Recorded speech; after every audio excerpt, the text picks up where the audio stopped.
Welcome to the Juice Box with Juice Springsteen, covering the week that was in professional wrestling.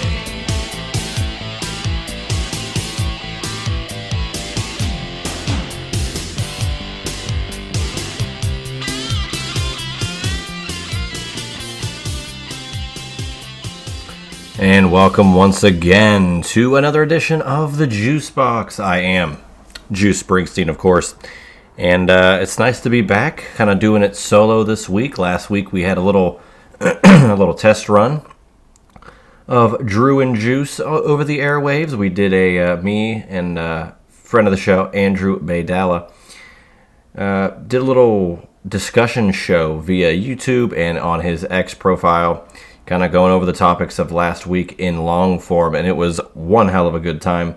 And the audio was, of course, uploaded via the Juice Box by way of Final Bell Media as well. So hopefully you guys enjoyed that, because I felt, pretty much what we discussed there would have been anything I would have discussed on the regular pod. So I felt that it was, worth putting out on the RSS feed. So back to regularly scheduled programming this week. Before we dive into what we got to look into this week, we've got to go through the basics. Follow me on Twitter at JuicySteen, on Instagram at Juicy Wrestling Closet. Of course, subscribe to this show on YouTube at JuicySteen.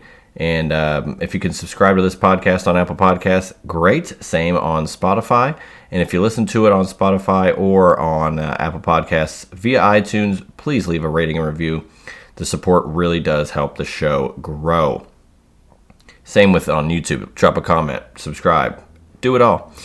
But yeah, that was fun last week with Drew and Juice. Little collab there. Always love collaborating here on the Juice Box.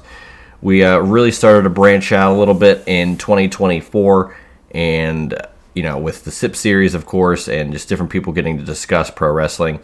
And I feel like in 2025, we're going to really attempt to get out there as well. Going to be making some moves to attempt that. And we'll see who we can get on this show, who wants to discuss wrestling, chop it up with yours truly. But we've got a lot going on this week. It's kind of right before we got a lot of crazy stuff, I believe, next Saturday. We've got the next Saturday night's main event, which should be pretty interesting. We've got a couple of matches set up for that. We'll discuss that, of course. We got the Royal Rumble the following Saturday, which, of course, is going to be loaded per usual. But this year, the Rumble match in particular is going to be pretty insane in regards to who is in it, and we'll, of course, discuss that as well. We're going to talk a little AEW. We're going to talk on a little bit of outside the ring news, and I'd like to discuss, not directly, because I really have no place for details on the situation, but some interesting streamer content creator discussion where I will, talk about certain people maybe, but I'm not going to discuss the situation at large, just the positive of the IWC, because even though there is a lot of negative out there in this community, there is positive to be found. So I'd like to just discuss that as well. So let's do a little AEW, then we'll flip to WWE, then we'll kind of close on the other stuff inside, outside the ring, what have you. Dynamite this past week, loved the venue they were in, Cincinnati, Ohio. It was a unique venue. I'd love to see AEW go there again, potentially for a residency, something to that effect. I think would really benefit the show, the uniqueness of the crowd and the layout. And when you watch the show, the hard cam had the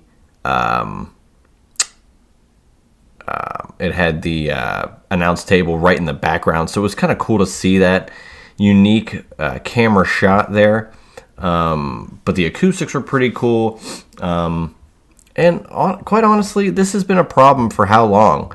and maybe not just a problem, but just something that AEW could potentially fix in an easier way if this next part is the case. If they want to swallow their pride and take, maybe smaller buildings, I just don't think that's a negative at all. So I think that they should approach smaller venues, more affordable ticket prices, stuff that, companies do when they start. But this is year 5 or year 6 now. Really should hone in on stuff like that, especially now you've got to deal with Max. And by the way, watch Dynamite on Max. It is wonderful.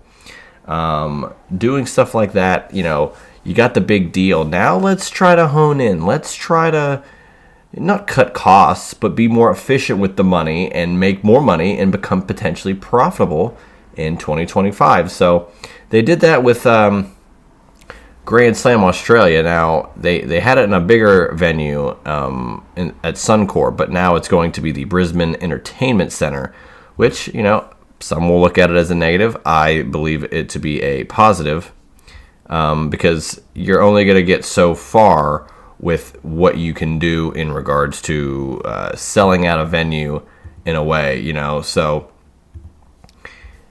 speaking of, let's just get right to it.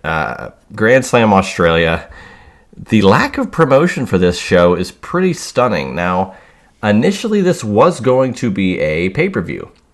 However, literally Wednesday night, they said, no, it is going to be a TV special on TNT and Max, tape delay 8 p.m. instead of Collision, which is interesting.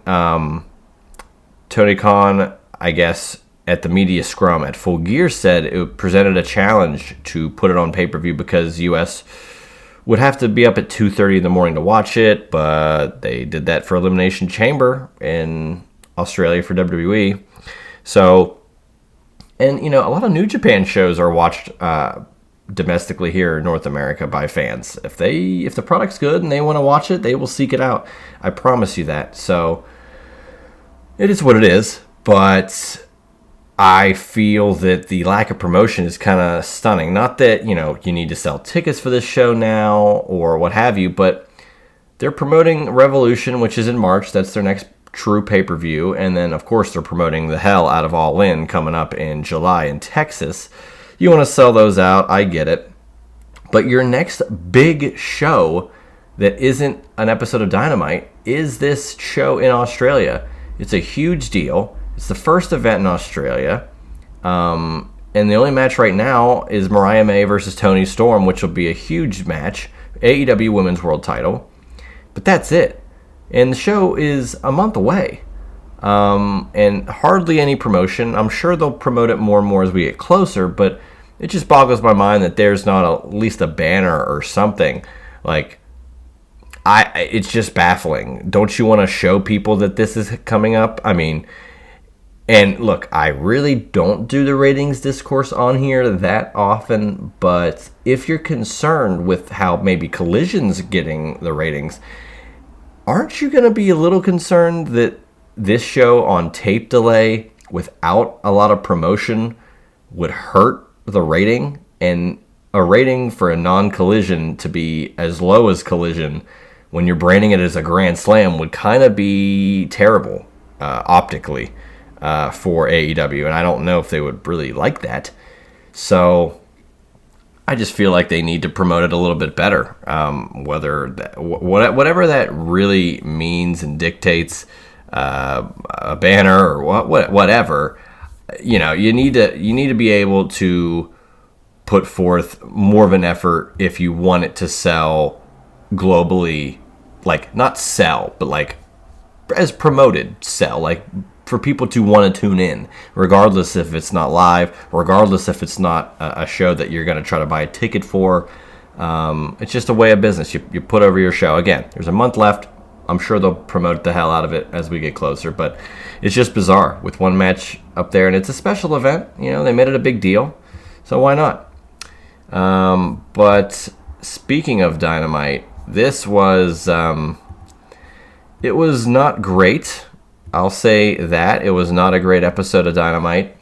Will Hobbs did not win the world title. unfortunately. But some people wanted it to happen. Some people thought this is just going to be what it is. Some people thought it should be like Lex Luger, and he gets a quick world title win somehow out of nowhere. A lot of interesting ways to take it, but that's not what they did, and it kind of was what it was. And now we get a 12-person tag on Collision this weekend, so that is what we get instead.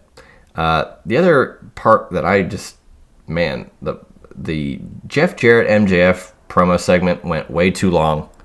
I'm a fan of Jeff Jarrett. I'm a fan of MJF. I'm still on board with Jeff Jarrett winning the AEW World title before it's all said and done, but this segment went way too long. It had a lot of just weird stop and start pieces to it in regards to like certain phrases that they used and using the Owen Hart thing, and it just seemed a little, not distasteful, but just throwing a ton of stuff at each other, hoping maybe one or two lines really get over, but it took so damn long. I just feel like it was kind of a missed opportunity there, and I don't know what they're planning with MJF and Double J, so it's frustrating. But Kenny Omega returned. That was fun. It was nice to see Kenny back in a big way. Big win over Brian Cage. Looking forward to seeing what's next. Hook kind of got taken out by Christian at the end of their contest. Samoa Joe returns. You'll probably get a 6-man tag there in some way. So, and like I said, Toni Storm wins the Women's Casino Gauntlet. She's going to take on Mariah May in Grand Slam Australia. A lot of things are coming together. We'll see where it all falls as we move forward with AEW. But yeah, just lack of promotion. It just seems bizarre to me. I maybe I get it. But I don't know. At the same time, you can. If you're AEW, you can acknowledge that this show, might not be necessarily promoted to those, U.S. fans, North American fans. They're not going to watch it live, blah, blah, blah, blah, blah. But it's the next big show for AEW. Why wouldn't they want to promote it? I don't know. It's just a weird way of not promoting a huge show. And AEW loves promoting their shows. Excalibur goes crazy in these quick 1 minute this match promoting Collision, Dynamite, Rampage previously, Dark, pay-per-view, special episodes of Dynamite. He's really good at doing that, and they are really generally pretty good at doing that. And now this, I just feel like it's a miss. So what are you gonna do? So AEW though did solid in the ratings. Again, it's not gospel, but it did okay. Plus, not counting the max viewership. So I think they're doing well so far. Just kick off 2025. I'm very curious to see how they play up Revolution. Is this Cope Mox thing going to pan out? Are we going to get a new world champion? Where's the Hurt Business fit in all this? Swerve and Ricochet need to have a payoff match, but it needs to be a violent match, I think. So a lot of things are right there. They're on the cusp of hitting, but I think they need to really step up and nail a home run here with their next pay-per-view, next couple of shows, because WWE is on fire. And if you're not that you're directly competing with them or competitive with them, but a lot of wrestling fans are tuned into pro wrestling from January to April for WrestleMania season. Shouldn't you want to take advantage of that pie, and put out your own strong product? I think they do. I think they want to. And I think, for the most part, they will. I did want to note this, unrelated to either AEW or WWE. Well, somewhat related. The People versus GCW. This is going to be fun. This is a huge show coming up this Sunday for GCW, Hammerstein Ballroom, Triller TV. A lot of great matches on this thing. A steel cage match. You got Masato Tanaka and Joey Janela Tajiri, Super Crazy, and Little Guido tag teaming in a 6-man. Former Baron Corbin, Tom, is it Pestock, versus Josh Barnett in a Bloodsport match. The GCW Extreme title / GCW Ultraviolent title in a unification match with, Maki Ito, Matt Tremont, Matthew Justice, a lot of different crazy guys out there. Elio del Vikingo is in a singles match. Effie versus Ali Catch in a grudge match for the world title number 1 contender. Who knows who Mance Warner faces for the world title? And of course, Matt Cardona gets a match, but it's unknown who his opponent is, and I'm looking forward to who potentially that could be. So I'm looking forward to this show. Hammerstein Ballroom's a great venue.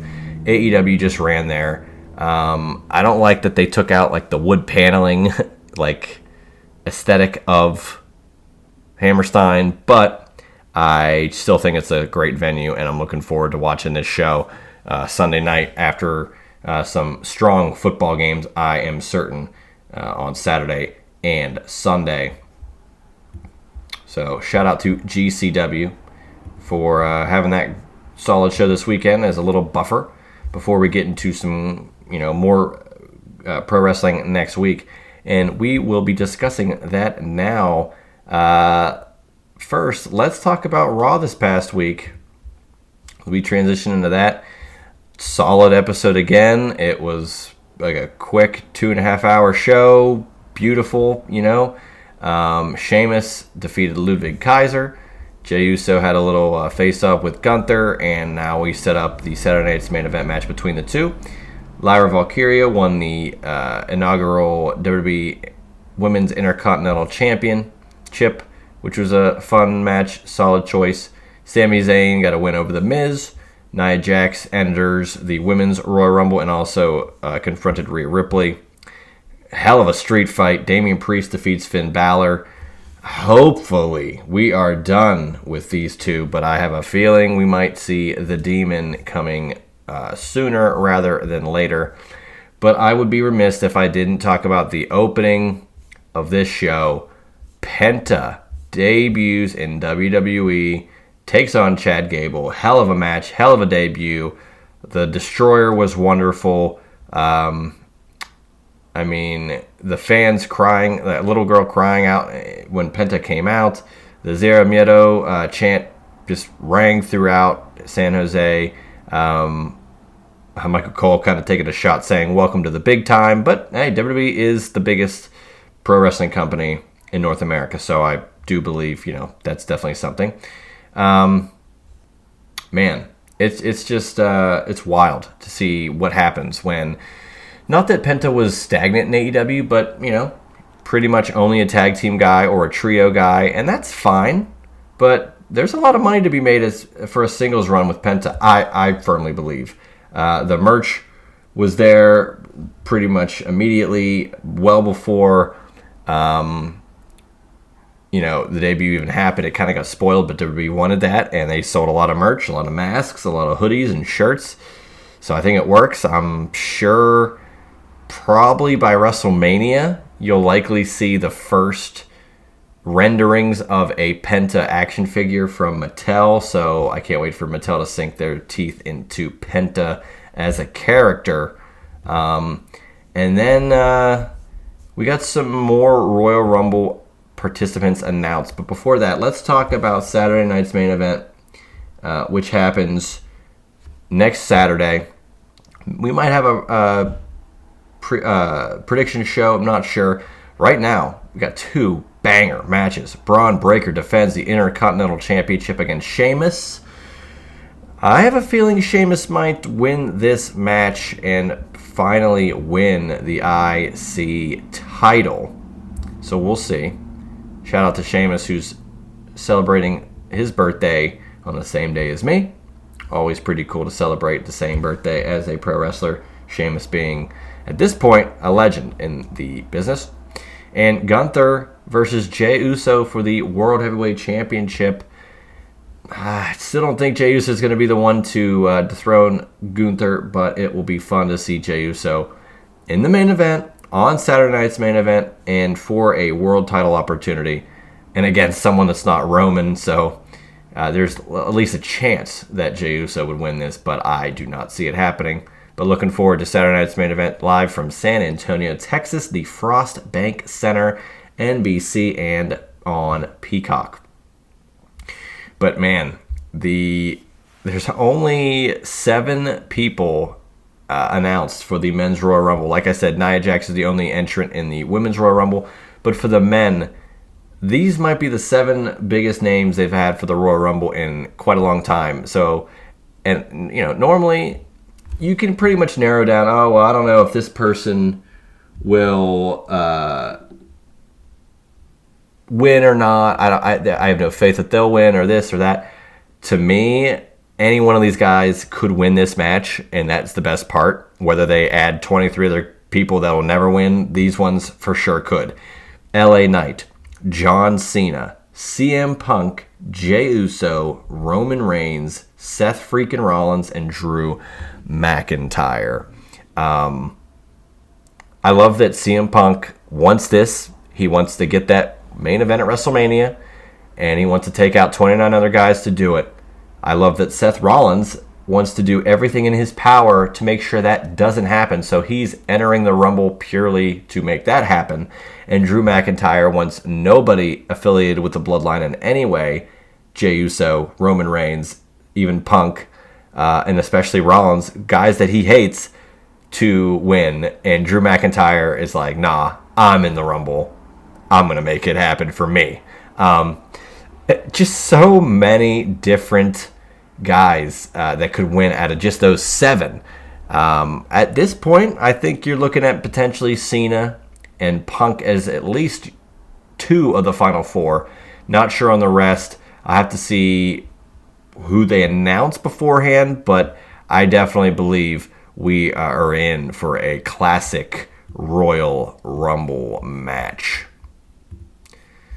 Additionally, let's talk about something that happened earlier this week. This was something, this was all over social media today. The WWE TNA Wrestling multi-year partnership aimed at creating, quote, an unprecedented crossover opportunities with WWE and TNA programming for NXT superstars and TNA wrestling stars. Now, I will read this actual press release. WWE and TNA announced a multi-year partnership, unprecedented crossover. The agreement will enable talent to garner additional exposure across key WWE and TNA programming, including NXT, which is on CW, and TNA Impact. Select WWE PLEs and TNA pay-per-views, in turn bolstering their in-ring development with exposure to world-class talent in coaching. They mention Jordan Grace, Joe Hendry, of course, being at NXT, Ethan Page winning the world title at NXT. It says, many NXT superstars have crossed the line into TNA. TNA airs on Access, and TNA Plus, of course. It's just awesome. I love every piece of this. There are clearly some detractors who, are upset that this is only because WWE wants to undercut TNA and eventually, buy them out.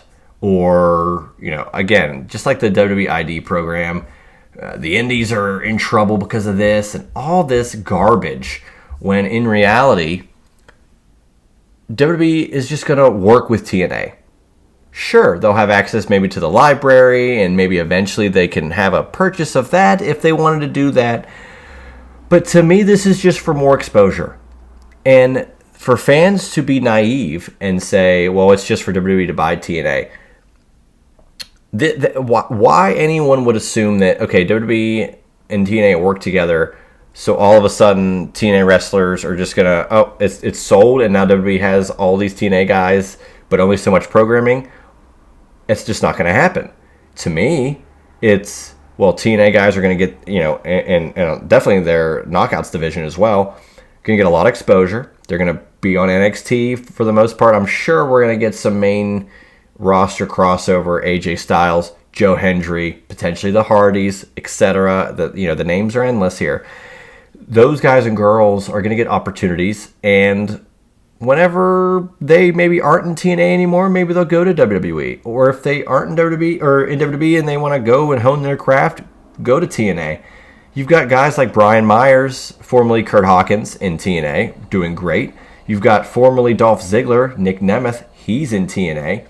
You know, a lot of these guys and girls have done both and will continue to do both, and it just grows the pro wrestling world, and it is so ridiculous to take sides or assume there's an ulterior motive here. Not everything is for you. You know, not every decision is so conniving and it's a conspiracy, and like, get the hell over yourselves and bending your mind into a pretzel trying to make sense of a clear partnership between two companies that hadn't really acknowledged each other for a long time. You know, TNA, of course, referenced WWE, but WWE famously kind of put down TNA. And, you know, AJ Styles was that first, like, wow, a TNA guy kind of finally did it and got here, and he was purely a TNA, like he never was in WWE. You know, that was a huge step forward in a mending of that. And this Triple H regime, of course, at the forefront of this now. I just see it as a positive. And look, if you're an AEW fan that is tribalistic, I'm sorry, but AEW had opportunities with TNA. You know, the TNA World title got taken from Kenny Omega, and Christian won it, and it was a great moment. I was there. It happened in Pittsburgh. Like, certain things happened in that relationship that I thought were good, but ultimately, AEW sort of big brothered TNA when they didn't need to. And now AEW is, work with New Japan, but even that could fall by the wayside, and WWE might get a chance with New Japan, and wouldn't that turn a lot of heads? So now WWE is going to work with TNA. They're acknowledging TNA. They know that it's a viable opportunity for a lot of talent outside of WWE and TNA. They can go anywhere, but because they work here and hone their craft, get exposure, I'm going to keep saying that stuff. It benefits the business. It benefits these wrestlers who want to have that opportunity. It opens up a lot of doors. This is a forbidden door that's propped way open now for WWE and TNA, and I don't see it as anything but a positive. And look, I will be the first to say, wow, I can't believe WWE pulled the rug from TNA and ended up buying them. I just don't think that's going to happen. And call me naive if I think that is what's going to happen, but I don't see it that way. I just think this is a great opportunity for the pro wrestling world to gain traction and pro wrestlers to get more of that exposure that they all want, and to make their lives and careers better. So good on them. Good on WWE and TNA. I'm hyped for it.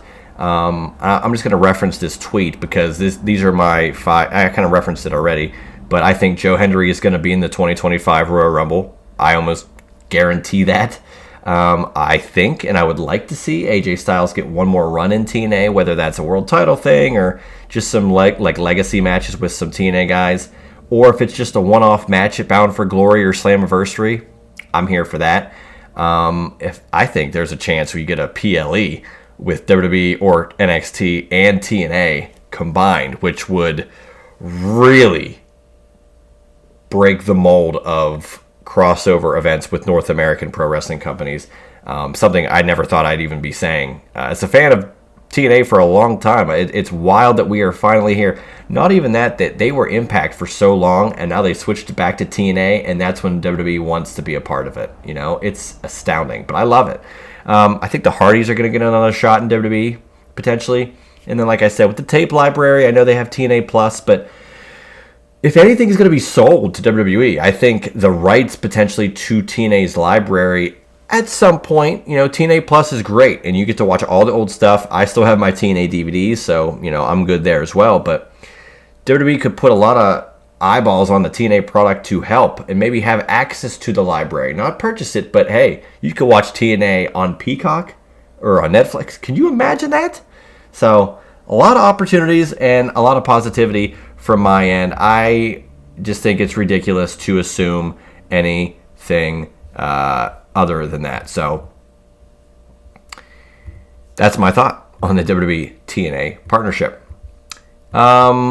Couple more things, and then we'll close out here. Like I said, it's kind of a hodgepodge of what's going on in the pro wrestling world. I'm going to talk a little bit about the content creation community here to close out, of course, and a little bit outside the ring here in a moment. But kind of not a lot going on. A lot going on as a whole, but nothing like coming to fruition yet. A lot of just news and notes, fun stuff, upcoming shows, a lot of good avenues for me to discuss different things here on the Juice Box this week.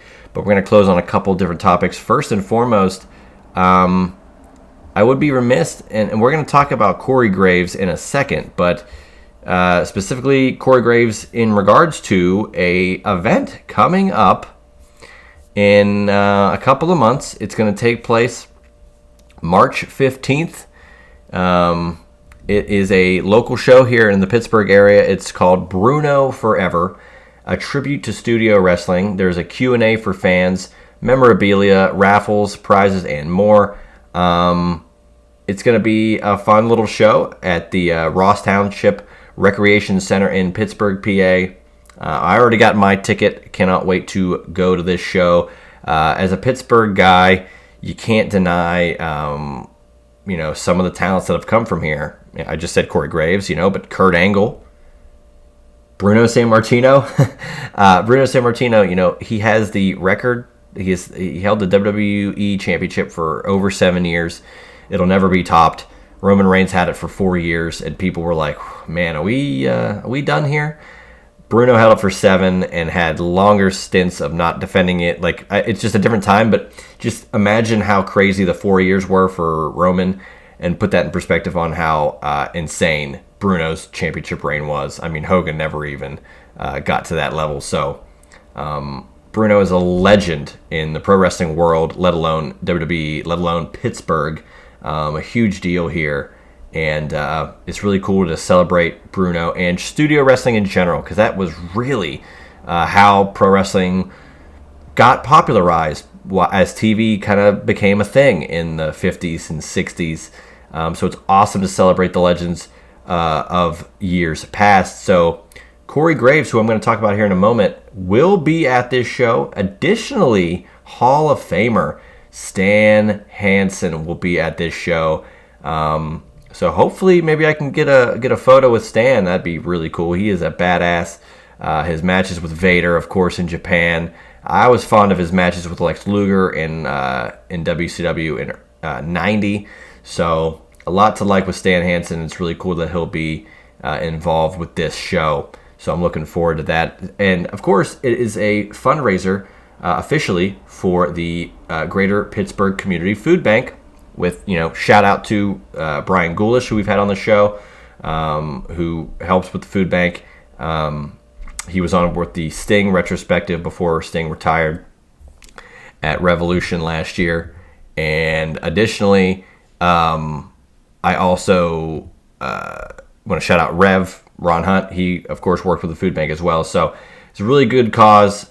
Pittsburgh is a great wrestling city and a tribute to studio wrestling. In regards to having Bruno Forever, I think it's a great opportunity. So March 15th, check it out. I'll try to repost the link or have a link in when I post this specific show out for everybody to check it out. So check it out. But March 15th, a tribute to studio wrestling in Pittsburgh.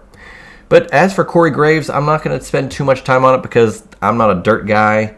And the tweets, aren't there anymore. But there were some interesting tweets that Corey Graves posted about how he earned his opportunities and he was damn good at his job, and only to, find out maybe you're, relegated to NXT because seemingly he's on NXT now.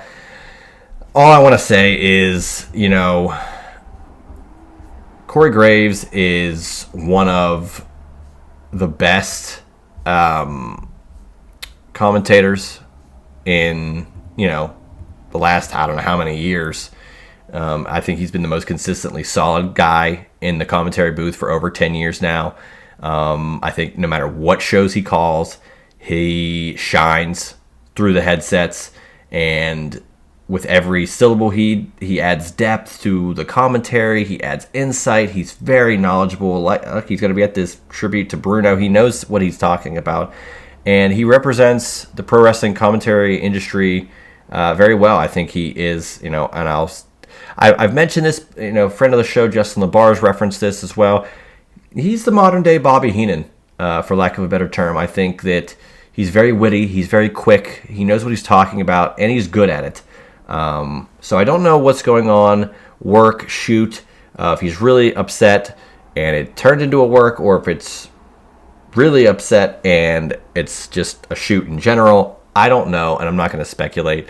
I just hope things go well for Corey. Hopefully he gets back on his feet and either continues commentary with WWE or somewhere else, depending on what's going on. But I just feel for the guy. He's done so well and has been shuffled around. With Pat McAfee coming in and Joe Tessitore, a lot of shuffling with the commentary. I don't blame him for being upset, but again, it's the pro wrestling business, not the pro wrestling friendship, so decisions had to be made, and I hope ultimately Corey Graves gets to make a decision on where his future commentary position lies. So, shout out to Corey Graves, Pittsburgh legend, and in my book. Lastly, and certainly not least, I want to talk about this. This has been something that has kind of been brewing over the last couple of days, and I'm not going to dive into like the real negative portions of what I'm going to talk about in regards to this the streaming and content creation space. Kind of a two-pronged effect in what I'm going to refer to here. But over the last couple of days, there have been, people that have, presented a lot of jealousy to certain streamers, content creators, what have you. And additionally, there have been content creators, or streamers. I kind of put them, I separate them, but they're one and the same. But some people do one, some people, I think if you're streaming, you are creating content. So I'm just going to say content creators. How about that? There's a certain jealousy to those that have become really successful. And there's also been controversy in those that are in the world of content creation, but have some baggage or have not been as open or, lack of a better term, decent around fellow creators and people in general. And I'm just going to lay it out like this, and I don't really know any of these people involved that I'm going to mention, at least in a positive light, but I do want to mention this. First of all, the jealousy of, there's a pocket of creators that I think in the IWC are very jealous to an unhealthy extent, whether they think that some of the creators are disingenuous in the way they react to certain things. And that is in regard to WWE posts on certain videos on social media talking about like all these moments that have happened recently. And, you get reactions from content creators popping up and it's like, wow, they were featured. That's great. I mean, how could you be, against that? But if you're jealous and it's not you could see where maybe they would want to lash out at that. But to me, keep your mouth shut, do better, earn your way to where those people are. And again, I think there's a pocket of creators that, whether they think that those people are reacting purely for reaction's sake, reacting so that they get posted by WWE or some other companies, or maybe it's a spot they wish they were in. Maybe they're not as good as the people that they see getting reposted, and they're like, wow, that should be me. But you know what? If you think it should be you, you should earn that. You should not be jealous. You should not chastise people and disparage people for doing something that you wish you could do. Or, if the space has passed you by and you're not what you think you should be or what this person should be, and they have a spot that you don't, that's just how it is. You should not be going out of your way to try to drag those people down. And then conversely with the other topic of this, if you are successful in this space and you're willing to collaborate with others, there should be, there is a price of 0 to be a decent human being. To me. And I'm not perfect, but I feel that it costs nothing to be genuine, to be forthright with people, honest, to not be bizarre or off-putting, and to be trustworthy, especially when you're trying to earn friendships and trust and you want to collaborate with people and what have you. And, again, I'm going to mention a couple people here, like Santi Zap, Wheezy Blonde, Con Man. Some of those guys and girls, they are probably at the top of like I don't want to say like the TikTok era, because unfortunately that's coming to an end. So a lot of people, and I know Phil, we met from the show, from friend of the show. I know he got a lot of his content started on TikTok. Wrestle Talk, it was a huge deal, and that's how a lot of these creators kind of got into the space, and now that's kind of going away. But back to those who I mentioned, they've garnered a lot. They've worked so hard, and you can see how hard they work. Like, they're editing clips, they're always streaming, they're always like working. Some are making a living, some have other jobs.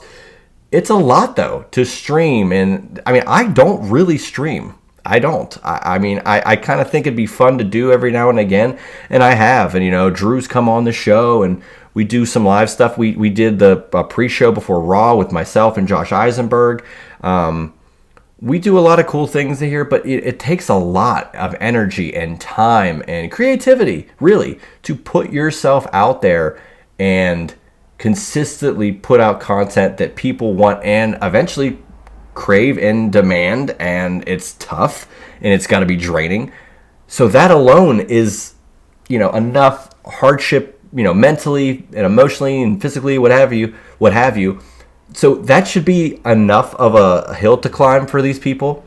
It should not be it should not be that they feel unsafe being around other people in the space that they believe to be friendly, trustworthy, honest, decent people. They shouldn't, that it should be a assumption that they are those things, not questioned, and then later found out maybe they weren't as nice or as good of a person as maybe once thought, or maybe they never were at all, and now it's coming to light, and now those people maybe are not in the space anymore. Be that as it may, it's unfortunate to see, because I've been doing stuff like this, content creation, lack of a better term, for a very long time. And it's just a hobby for me. I just enjoy talking wrestling. I love talking pro wrestling with other people. And I love that this TikTok thing and content creation and a lot of people coming up with podcasts and creating their own shows and doing all these things have happened, because it's given me more people to talk to and more people to, communicate with and collaborate with. And, I kind of did stuff on my own for a while, and then I was a part of Chair Shot Reality with Justin and Josh, Brian, and the Rev, and Katie Arquette, and Britt, and all those guys and girls, and then it kind of stopped, and I wanted to bring myself back into it, and I created my own show. And it was kind of just like, I want to be able to do this again.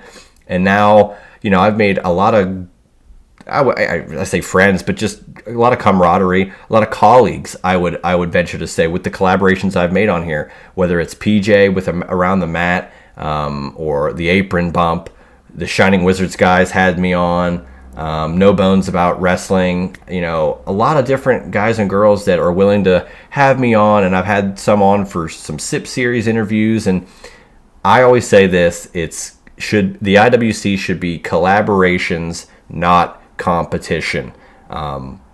Everybody can watch everybody. You know, just because someone watches someone more doesn't mean they can't watch you. You know, if you have good enough content, if you reach out, if you just keep grinding, putting yourself out there, it might happen, but it might not. But you can't let that beat you down. And then you also can't conversely get upset when others who are working hard, are putting in the time and effort, are getting opportunities, getting featured, when they have done the work.